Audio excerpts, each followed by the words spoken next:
Well, it's icy, it's snowing, and we're towing our little cargo trailer camper down to Arizona to soak up some sunshine.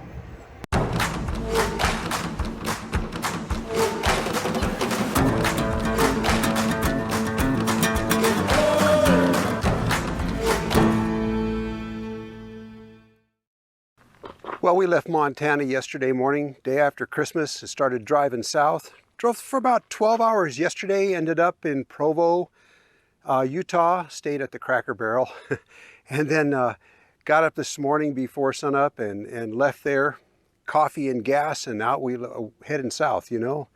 And then we just arrived down in Overton, Nevada. It's by Logandale, not too far from Mesquite. And it's a little warmer down here, a little more pleasant. We're tired. Drove for about, I don't know, 11 hours yesterday and another 8 hours today or more. It's good to be stopped. We're staying at the wildlife management area just south of Overton, right in the city limits or just on the edge. And it's free campsites. There's a half a dozen campsites in here and you can stay for 8 days. Maybe kind of dusty if it's during the busy season. It's right off the main roadway, so there's going to be traffic going by, but pleasant enough, especially for an overnight stop. Yeah, the car's a mess, trailer's a mess. Had ice-covered roads, had heavy snow, had rain, all kinds of conditions yesterday. I'll get it cleaned up pretty soon. Maybe wash it in Bullhead City tomorrow. Last night, we stayed at the Cracker Barrel in Provo, in their parking lot there where they allow RVs. And during the night, you know, not during the night, but late at night, a truck pulled in, pulling a trailer, bumper pull, and they were just a little ways away from us, and first thing he did is started running his engine, and just letting his engine run, and run, and run. And I thought, oh man, I told Linda was already asleep, and I couldn't, that noise woke me up. I told her, I says, I think we better move. And she says, well, it's not that bad, you know. So pretty soon he shut his engine off, and then the engine would come back on and go off, and come back on and go off. Anyways, to make a long story short, I think he had it set up so that whenever the furnace came on in his trailer, his engine would start automatically. I don't know, but this morning when I got up, I kind of walked by and I looked, and there was a electrical cord that went from where his furnace on his trailer would be, about a 24 foot trailer, and that cord went up and into the engine compartment of his car. So I don't know what his setup was, but so whenever his furnace came on, his car would start to keep the battery charged. So listen, all you electronic geniuses out there, what's your idea for how he set that up? Because you know, my last video, or one of my last videos, was on keeping your RV heated. So I thought this was kind of like right along those lines. So if you've got some ideas for how he might have done that, be sure and leave it in a comment below. Okay, now this is a sensitive topic. We were asked what we do with what we use for a toilet. So I'm going to go ahead and show you right now.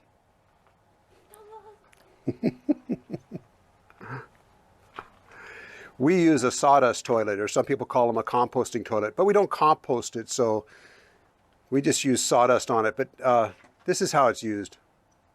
Okay, this is it. It's like I said, it's homemade. It's got a urine diverter, and we just catch the urine in that plastic jar there. 5-gallon bucket. It's got a gamma lid on top, which seals nicely. Inside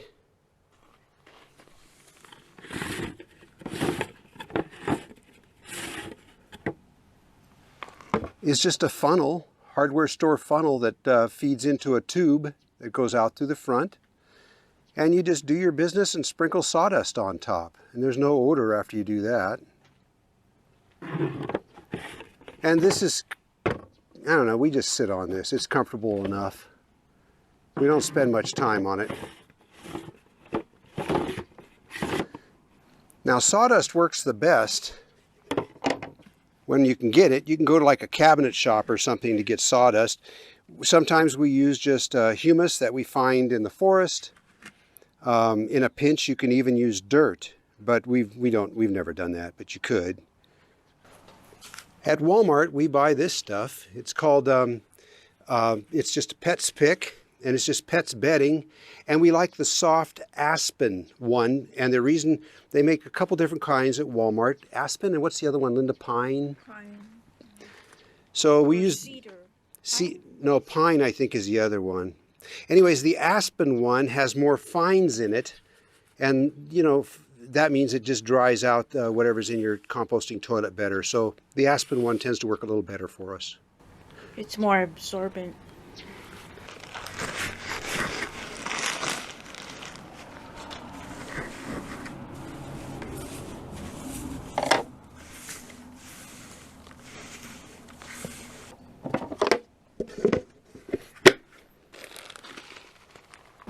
So no black tank to dump or worry about, no leaks, no nothing, no freezing. It's pretty easy. You can buy these, but they're like $900 and up for a composting toilet that you purchase. One thing I wanted to add about the composting toilet idea is a lot of people say use peat moss, but peat moss tends to be really damp and you want to use something really dry. Sawdust works great. That's the best. Well, you ask, so we got to the bottom of it. Well, we just got up. As you can see, we moved campsites. We were camped down there. Here in Overton, you can see that plume of steam down there or whatever. That's some kind of a processing plant, maybe a cement plant. And we were camped at the Overton Wildlife Sanctuary right across the road from that. But it was really dusty. There was a lot of people just driving through the campsite last night, just like cruising, I guess, people from town. But there was no wind and it just left this pall of dust over the camp like fog. So we moved.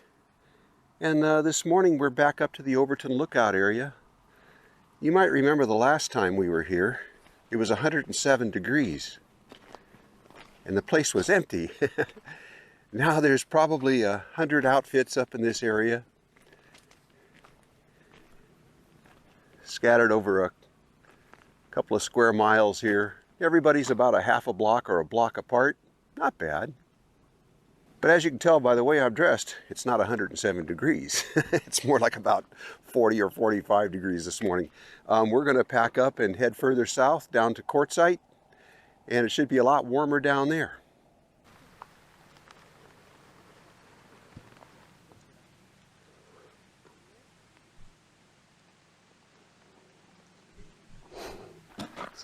The last time we were here, I hiked up that hill.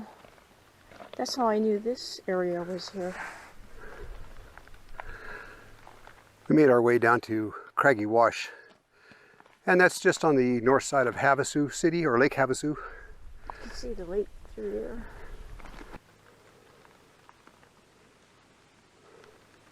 The lower end of Craggy Wash tends to get pretty populated with people camping, but if you drive up the road, there's some nice places back up in here. Yeah, this is about 3 miles in. About 3 miles in, yeah. We passed a rock that had 2.5 miles painted on it. Yeah, hand painted. Yeah. We assume it was 2.5 miles. Anyways, it's not so bad. Oh yeah, did you see that peace sign on the hillside? I saw that too when I hiked up there. You think that's from new hippies or old hippies? I think new hippies. I don't know if old hippies can carry rocks over there.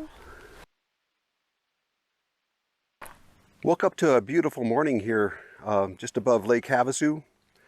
After 3 days of driving in some nasty weather, ice-covered roads and heavy snow and all kinds of stuff, it's nice to be down here to the desert. A little cool this morning, maybe 50 degrees right now.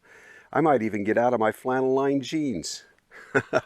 Hey, one thing I wanted to mention to you is that we generally get along just fine with our 200-watt solar panel up on top of the roof here, and one 12-volt deep cycle battery. And that runs, as long as we've got normal days of sunshine like this, that runs our 12-volt compressor refrigerator and our lights inside the trailer, and our fan that moves the heat around in the evening times and in the mornings. And that handles that no problem at all. In fact, you hardly see the battery voltage go down at all.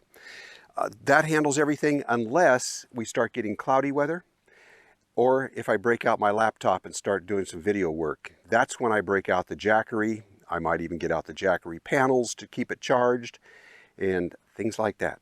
Otherwise, we're fine with just the 200 watt panel. Need to take just a moment here for our sponsor. This week it's Utrai. With the Utrai lithium-powered Jumpstarter, these cables are a thing of the past.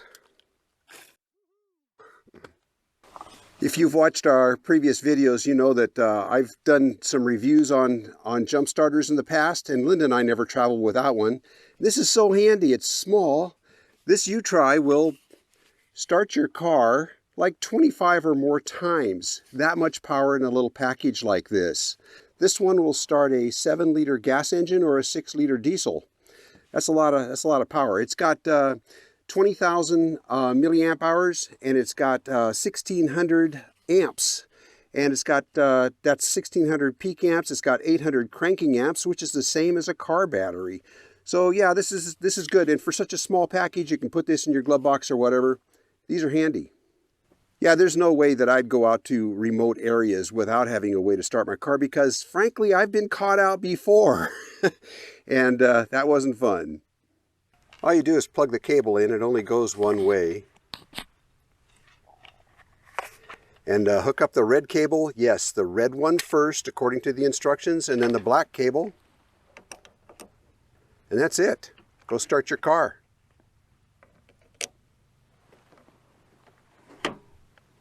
Ta-da! That's all there is to it. But anyways, this shows your battery voltage, and it also, when your car starts, it shows if your alternator is working, because you'll see an increase here. And you can't mess it up. It automatically protects you from over voltage, low voltage, overheat, reverse charging, short circuit, and reverse polarity. And it doesn't spark. It won't spark on you. Underneath the protective silicone flap here, you can see where you charge it with USB-C, and then it's got 2 USBs out, so you can charge your cell phone or your drone or whatever, and there's where the cable hooks up. It also has a nice digital readout on it that constantly shows you the state of charge. Well, Utrai was kind enough to send me this one for review, and I took this one along on this trip. I never leave home without one. Check down below for a discount code below the video in the description. One thing Linda and I did before we left on this trip is we built a galley in the back of the, a galley or a kitchen, in the back of our car. We got tired of cooking on the rear bumper when we were on the road. We just stopped for making coffee or something like that, and we'd set the stove up on the bumper. But anyways, I spilled it all over one time. Not good, made me really angry. Said some words I shouldn't have. So I took some spare plywood that we had, and we made this galley setup back here. Let me show you how it works. It's really deep. It's probably about 40 inches deep, and it's 3/4 inch plywood with long, deep drawers. We'll start with this side. Now these drawers just slide on carpeting. They're real simple, but because they slide on carpeting, they don't come open while we're driving. Yeah. You can see it's got lots of space back behind too. Yeah, got our plates and stuff. Paper plates, utensils, spices. That drawer's kind of heavy, but... And the other side? We have our cooking stuff, our stove, pots and pans, and then we put the stove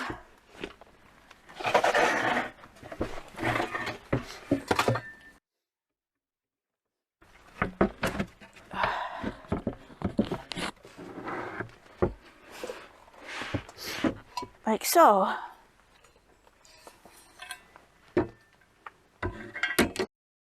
And that's it. Gives us a nice work surface and a safe way to have the stove so it doesn't tip over.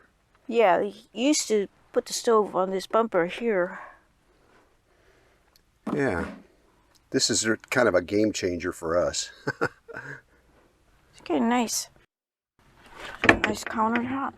I haven't even had time to paint it yet, but we'll get to that.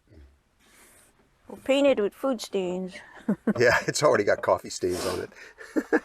But it's okay. Linda's already making me take notes on how to improve it. A finger hole here and...